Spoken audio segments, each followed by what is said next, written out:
मध्य प्रदेश विधानसभा चुनाव को लेकर बीजेपी ने अपने उम्मीदवारों की दूसरी लिस्ट जारी की, लेकिन इस लिस्ट में पार्टी ने 3 केंद्रीय मंत्री समेत 7 सांसदों को टिकट दिया। जब से बीजेपी की ये लिस्ट जारी हुई है, तभी से बीजेपी कांग्रेस के निशाने पर है और अभी एक बार फिर से कमलनाथ हुए बीजेपी पर हमलावर। बताएंगे पूरी खबर, लेकिन उससे पहले नमस्कार, मैं साक्षी और आप देख रहे हैं देश नीति। देश नीति, केवल सच्ची और पक्की खबरें। मध्य प्रदेश चुनाव में अब कुछ ही समय बाकी है, लेकिन उससे पहले राजनीतिक पार्टियों में आरोप प्रत्यारोप का दौर जारी है। पार्टियों में आपसी जुबानी हमले तेज हो चुके हैं। अब इस बीच एमपी के पूर्व मुख्यमंत्री कमलनाथ ने बीजेपी पर करारा हमला बोला है।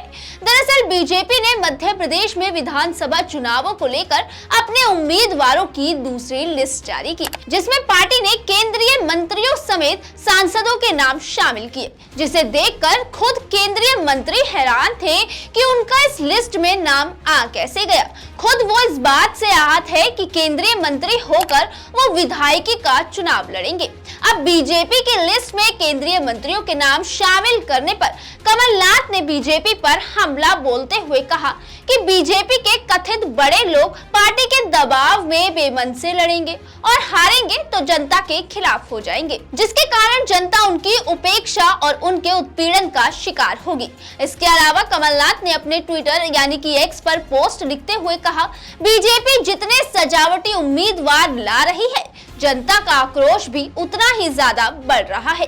कारण स्पष्ट है कि जनता मान रही है कि जो मंत्री चुनाव लड़ेंगे उनका मंत्रालय जो पहले से ही सुप्त है अब और भी निष्क्रिय हो जाएगा, तो फिर जनता के रुके हुए काम कैसे होंगे। इस वजह से आक्रोश बढ़ रहा है। जो सत्ताधारी सांसद चुनाव लड़ेंगे उनका संसदीय क्षेत्र उपेक्षित होगा, जिसका खामियाजा सिर्फ और सिर्फ जनता ही भुगतेगी। इस वजह से आक्रोश बढ़ रहा है। ये तथाकथित बड़े लोग पार्टी के दबाव में बेबन से लड़ेंगे और हारेंगे तो जनता के खिलाफ हो जाएंगे, जिसके कारण जनता उनकी उपेक्षा और उनके उत्पीड़न का शिकार होगी। इस वजह से यह आक्रोश बढ़ रहा है। यदि भाजपा के कोई 1 या 2 सांसद जोड़ जुगत जुगाड़ से चुनाव जीत भी गए, तो फिर बाद में विधायक के पद से इस्तीफा देकर आगामी लोकसभा का चुनाव लड़ेंगे, जिससे उपचुनाव का खर्चा होगा और जो जनता के टैक्स की ही बर्बादी होगी। इस वजह से भी आक्रोश बढ़ रहा है। जनता के बढ़ते आक्रोश को देखकर भाजपा के अधिकांश नेता, पदाधिकारी, कार्यकर्ता, सदस्य और समर्थक भूमिगत से हो गए हैं तथा जन सेवा के लिए समर्पित कुछ अच्छे नेता अन्य विकल्प तलाश रहे हैं। ये दुनिया के सबसे बड़े राजनीतिक संगठन के सबसे बड़े विघटन का दौर है।